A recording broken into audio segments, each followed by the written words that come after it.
देवी आई, अनुष्का मॅडम एवढी शिकलेली नाही मी, पण मंगळसूत्राचं पावित्र्य माहित आहे मला. पण अनुष्का मॅडम चिडल्या. त्यांनी माझ्या हाताला धरलं, मला इथपर्यंत ओढत आणलं. एवढंच नाही देवी आई, त्यांनी या मंगळसूत्राला सुद्धा धरलं. काय ते तोडण्याचा प्रयत्न केला.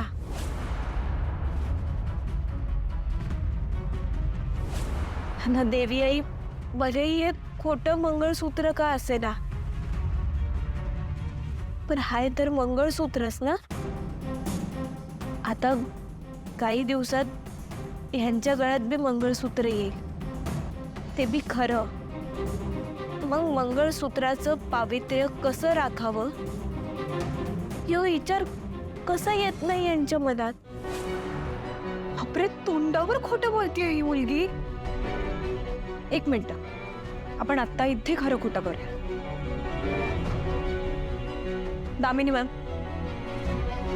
दामिनी मॅमनी ना आधी सुद्धा हिच्या गळ्यात मंगळसूत्र बघितलंय. तुम्ही सांगा त्यांना मॅम, प्लीज सांगा. आता जर मी अनुष्काच्या बाजूने उत्तर दिलो तर वहिनी परत माझं तोंड काळं करतील, मलाच शिक्षा देतील. दामिनी, आता तू वाऱ्याची दिशा ओळख आणि तसं उत्तर दे. अनुष्का, काय? हा, मी कधी बघितलं? हा, माझं नाव घ्यायचं नाही, माझा काही संबंध नाही सांगून ठेवता. आणि अनुष्का, ऐकच आता तू आज या पारूवर जेवढा आमच्या पारूवर जेवढा वहिनींचा विश्वास नाहीये ना, तेवढा माझा आहे माझ्या पारूवर विश्वास. हो ना पारू? हा, आहे ना माझा तुझ्यावर विश्वास? अनुष्का, तुझ्या मनात शंका आली हा मला प्रॉब्लेम नाही आहे. ते काय नवरा बायकोच्या नात्यात लहान मोठे समज गैरसमज होतच असतात. माझा प्रॉब्लेम हा आहे की ही शंका तुला आदित्यला भेटून त्याच्याशी बोलून सोडवावीशी नाही वाटली. खरं तर प्रॉब्लेम लहानसा होता, पण तू तो मोठा केलास. तू आमच्या समोर इथे येऊन तमाशा केलास. आम्हाला तर त्रास झालाच, पण तू सगळ्यात जास्त दोषी पारूची आहेस. पारू मारुतीची मुलगी आहे. तू आज मारुतीच्या संस्कारांवर प्रश्न उभा केलायस. तू त्याला भरल्या ताटावरनं उठवलंस. पारूला खेचत इकडे घेऊन आलीस, तिचं मंगळसूत्र तोडण्याचा प्रयत्न केलास. जाऊ द्या ना देवी आई, मला नवल वाटतं ते तुमचं अनुष्का मॅडम.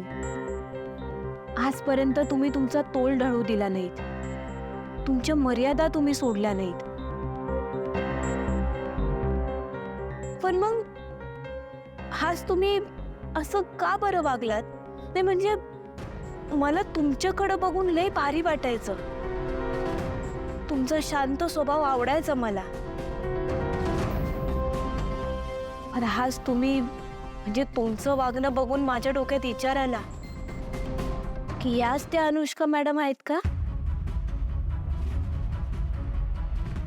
नाही नाही नाही, ह्या त्या अनुष्का मॅडम असूच शकत नाहीत. मी ओळखतच नाही यांना.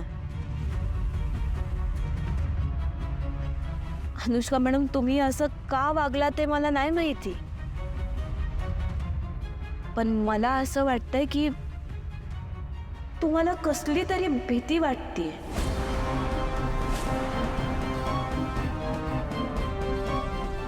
नाहीतर मला खात्री आहे तुम्ही माझ्या बाचा अपमान कधीच करू शकणार नाही.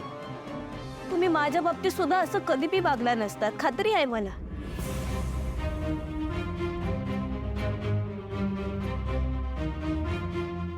पण धन्यवाद. यापुढे मी नीट काळजी घेईन. बा, गणी, तुमचं जेवण वाढून ठेवलं आहे.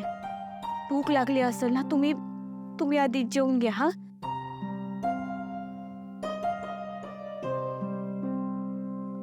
देवी आई, बा ना गणीचं जेवण झालं ना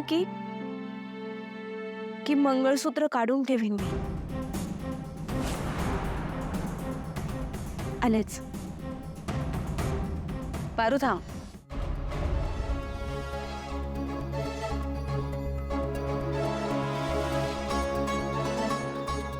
अनुष्का, तुला पारूला काही सांगायचंय का?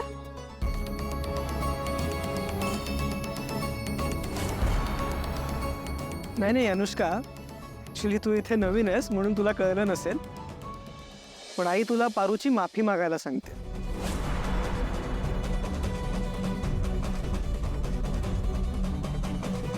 I sorry. असू द्या अनुष्का मॅडम. हे बघा, तुम्ही माझ्यासोबत जे काय बी वागलात त्याच्याबद्दल माझं काय बी म्हणणं नाही,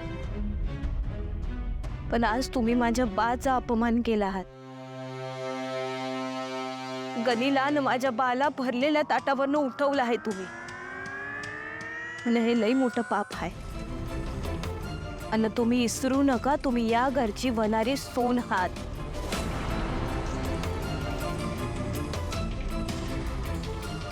आणि या घरचे संस्कार असे नाहीत, त्यामुळे तुम्ही माझ्यापेक्षा माझ्या बाच्या जास्त दोषी आहात. तुम्हाला माफी मागायचीच असेल तर माझ्या बाची माफी मागा.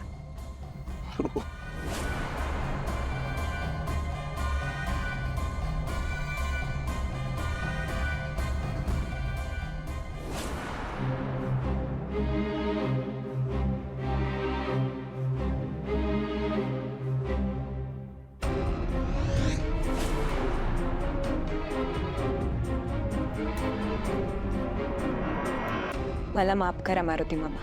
मॅडम,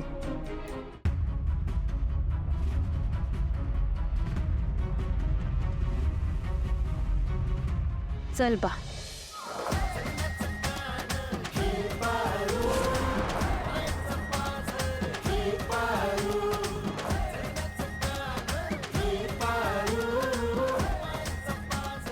अनुष्का, मला वाटलं होतं की तू बिचारी मुलगी आहेस. चला.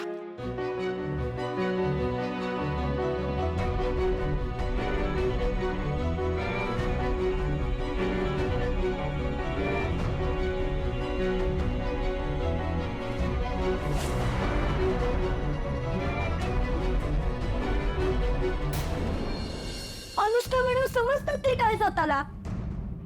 बघितलंस ना तायडीला कसं वडत नेलं. बरं झालं त्याने आदित्य सर तिथं होते आणि आदित्य सर यांनी तायडीची बाजू घेतली आणि त्या अनुष्का मॅडमचं तोंड बंद केलं. आणि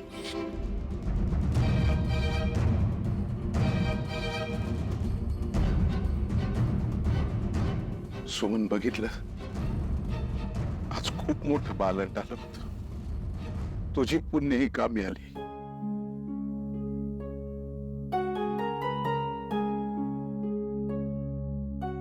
पारू, मला मान्य आहे की आजचे काय झालं त्याच्यामध्ये तुझी काही बी चूक नव्हती. अनुष्का मॅडमचा गैरसमज का झाला असावा? तुझ्या बाजूने काही असं घडलंय का की त्यांचा गैरसमज व्हावा म्हणून?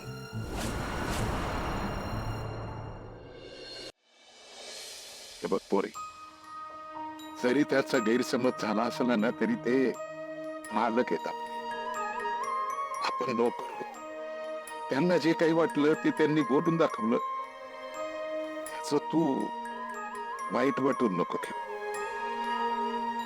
त्यांना तरी काय माहिती की तू आईला मॅडमला देवी समजतेस आणि किर्लोस्कर घराला मंदिर. कसं आहे ना, भक्तांनी नेहमी देवाच्या पायाशीच उभं राहायला पाहिजे. देवाच्या जवळ, त्याच्या बाजूला, त्याच्या बरोबरीनं उभं राहायचं नसतं. एवढे तरी संस्कार दिलेत ना मी तुला. मालक आणि नोकर ह्यांच्यामधलं हे अंतर असंच राहिलं पाहिजे.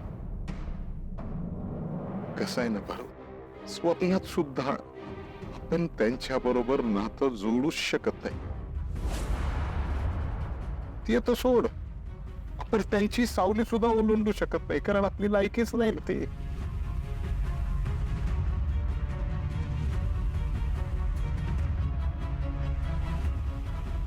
ह्या मंगळसूत्रामुळे हे समज झालं ना. हे जर का मंगळसूत्र तू घातलं नसतं तर हे समज झालंच नसतं. हे शूटिंग पुरतं घातलं होतं ना. आता तुला ते काढावं लागेल. शूटिंग संपलंय ना, आता ते काढ.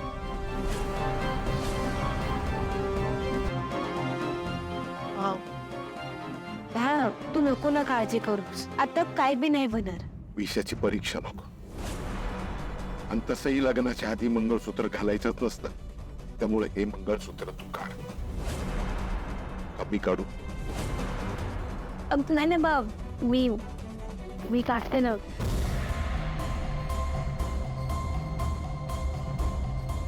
अरे हे ना फासा निघत नाही बघ याचा,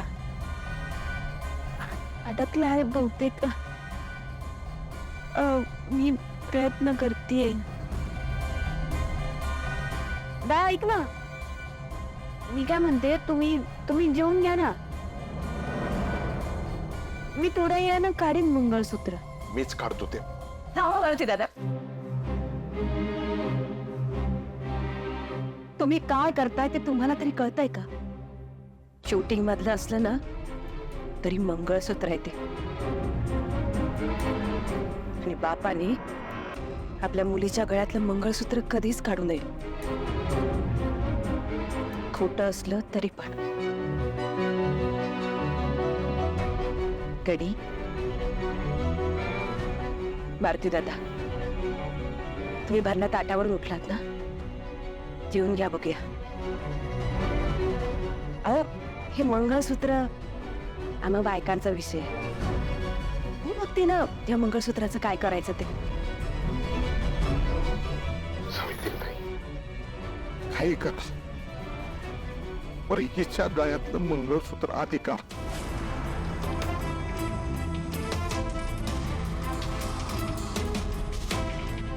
चल गणी.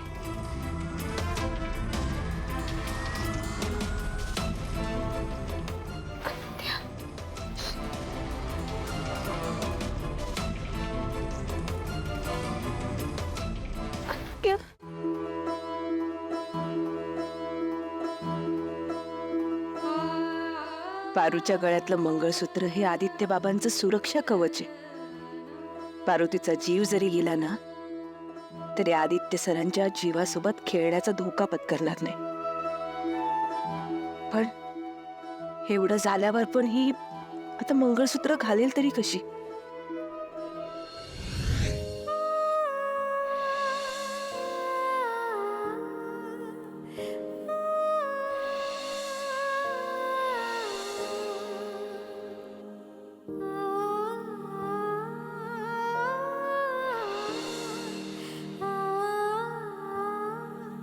हे मंगळसूत्रच माझ्या आयुष्याचं सत्य आहे.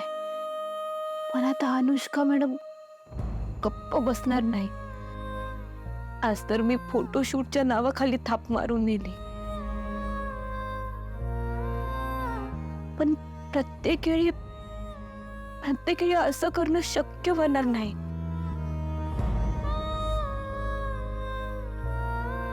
माझा नाईलाज आहे. इच्छा नसताना सुद्धा हे मंगळसूत्र मला गळ्यातनं काढावं लागणार आहे. प्रीतम, जाऊ द्या ना, तुम्ही कशाला स्वतःला त्रास करून घेताय? हे बघा, अनुष्काचा काहीतरी गैरसमज झालाय. गैरसमज? या मला ना ती अनुष्का खूप आधीपासून खटकत होती. ती आली ना की असे काहीतरी विचित्र वाईब देत होते मला. आज तर डोक्यात गेली ती माझ्या. अशी कशी आणू शकते पारूला खेचून ती? हा, समजते कोण स्वतःला? आणि दादा आणि तिचं लग्न होणार आहे ना, मग स्वतःच्या नवऱ्याबद्दल आणि त्या पारूबद्दल असं काहीतरी बोलताना काहीच नाही वाटलं का तिला? प्रीतम, तुम्ही प्लीज शांत व्हा. कसा शांत होऊ? सांग मला, कसा शांत होऊ? ते पारू मैत्रीण आहे ना ग माझी. हा, आपल्याला एकत्र आणण्यासाठी या घरासाठी काय काय केलंय तिने, आठवतंय ना? अगं, या घराच्या हितासाठी ना स्वतःच्या जीवाची पर्वा करत नाही ती मुलगी. आणि या घराने काय दिलं तिला? सततचा अपमान. तर म्हणतो ना, दादा बोललाच होता ना की हो मी तिच्या गळ्यात मंगळसूत्र बांधलं, मग हे पण बोलायला हवं होतं की हो पारू माझी बायको आहे. प्लीज काय बोलता यार?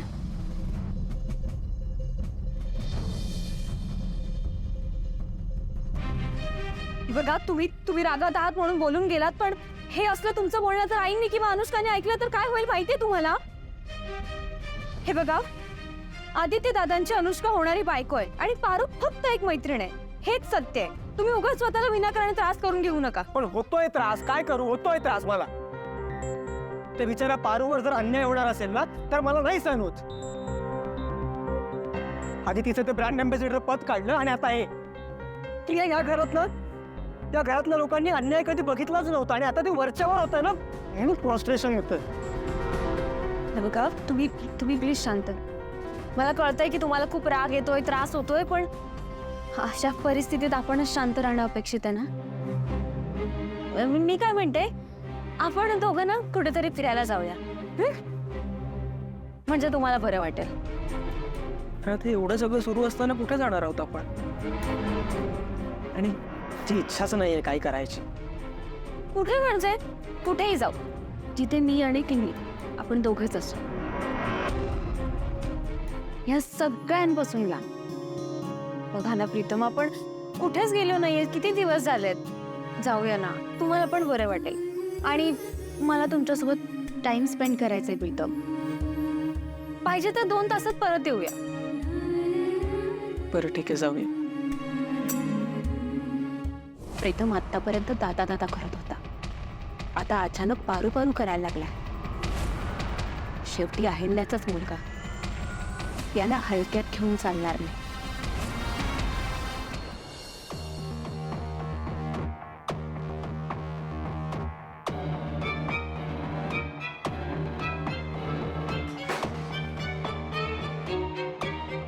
Aditya, I am sorry.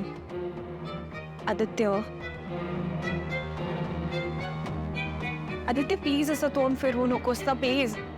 मी मान्य करते माझी चूक आहे. अरे गोष्टी घडून जातात त्यावेळी कळतच नाही. I am really very sorry. मुळात ते सॉरी काय असतं का? मागचा पुढचा विचार न करता फक्त आरोप करायचे. त्या आरोपांचा समोरच्यावर काय परिणाम होईल याचा विचारही करायचा नाही. आदित्य आय नो, पण माझा गैरसमज झाला होता. मग तुझ्यासारख्या मच्छावर मुलीकडून गैरसमज झालाच कसा? आणि जर झाला तर आधी माझ्याशी बोलायचं आहे. अनुष्का, मी खूप सॉर्टेड मुलगा आहे. मी हे असलं इमॅच्युअर बिहेवियर अजिबात पण घेणार नाही. आज तू त्या शिवच्या मंगळसूत्रावरून एवढा मोठा तमाशा केला. उद्या पारू या रूम मध्ये येण्यावरही तो ऑब्जेक्शन दिसेल आणि हे जर असंच चालत राहिलं ना तर आपण लग्न करायचं की नाही ना याच्यावर विचार करावा लागेल. पारू माझी खूप चांगली मैत्रीण आहे. मी आज काय बालिश कारणावरून आहे. मला तिला दुखवायचं नाहीये. मी पारूसाठी हे लग्न मोडू शकतो, पण कोणीही आमच्या मैत्रीला गालबोट लावलेलं मला चालणार नाही.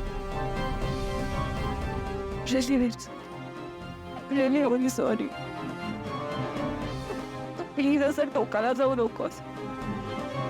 See, I promise की यापुढे असं कधीच काही होणार नाही. And I really mean it, Aditya. तुझ्या आणि पारूच्या मैत्रीबद्दल माझ्या मनात काहीच शंका नाहीये. ते जे काही झालं ना रे, ते खूप क्षणिक होतं. सी, पारू ना मला पण माझ्या लहान बहिणीसारखी आहे. त्यामुळे मी पुन्हा एकदा जाऊन तिची माफी मागते हे जे काही झालं त्याबद्दल. प्लीज प्लीज असं परत काही बोलू नको. प्लीज.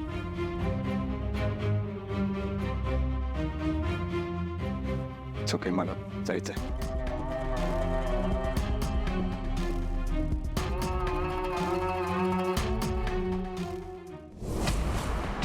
माझ्या दिशासाठी मला या मूर्ख आदित्याचे नखरे झेलावे लागते. मी या मूर्खाला माझ्यापेक्षा जास्त याची मैत्रीच प्रिय आहे. पारू, तू मला खूप आतवर वाचलास. आत्ता वाचलीस, पण जास्त दिवस नाही. लवकरच हे किर्लोस्कर तुला धक्के मारून मारून घराच्या बाहेर काढते. हा या अनुष्काचा शब्द आहे.